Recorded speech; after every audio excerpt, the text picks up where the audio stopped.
السلام علیکم۔ امام ابن جوزی رحمۃ اللہ علیہ نے نہایت ہی سبق آموز واقعہ بیان کیا ہے کہ اصفہان کا ایک بہت بڑا رئیس شخص ایک دن اپنی بیگم کے ساتھ دسترخوان پر بیٹھا ہوا تھا۔ دسترخوان اللہ کی رحمتوں سے بھرا ہوا تھا، اللہ کی نعمتوں سے بھرا ہوا تھا کہ اتنے میں ایک فقیر نے صدا لگائی، آواز لگائی کہ میں بھوکا ہوں، مجھے کچھ کھانے کے لیے دے دو۔ چنانچہ اس رئیس، اس بادشاہ نے اپنی بیگم کو حکم دیا کہ یہ پورا دسترخوان اس فقیر کی جھولی میں ڈال دو، اور اس کی بیوی نے اس کے حکم کی تعمیل کی۔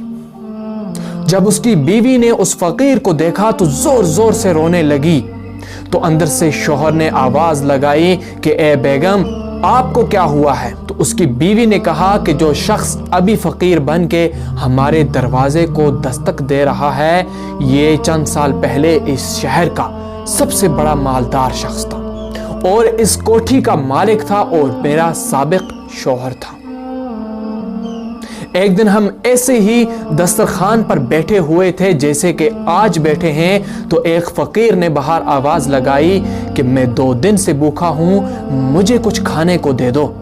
تو یہ شخص دسترخوان سے اٹھا اور اس فقیر کی اس قدر پٹائی کی کہ اس کو لہو لہان کر دیا، اس کا خون نکل گیا۔ نہ جانے اس فقیر نے کیا بد دعا کی کہ اس کا یہ حال ہو گیا، اس کا کام بند ہو گیا، اور اس نے مجھے بھی طلاق دے دی، اور اس کے چند سال بعد میں آپ کی زوجیت میں آ گئی۔ تو اس کے شوہر نے بیوی کی باتیں سن کر بولا، اے بیگم، میں اس سے بھی تعجب خیز بات نہ بتلاؤں؟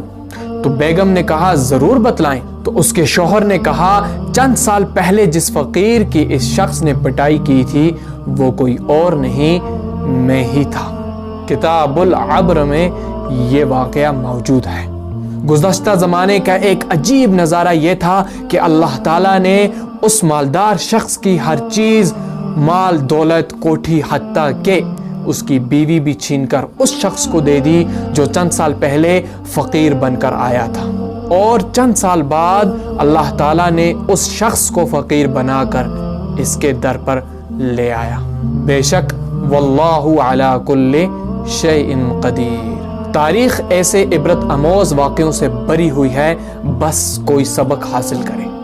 تو اس سے یہ سبق حاصل ہوا کہ تکبر کبھی نہیں کرنا چاہیے، اور کوئی بھی محتاج ہو تو اسے جتنا ہو سکے اس کی مدد کریں۔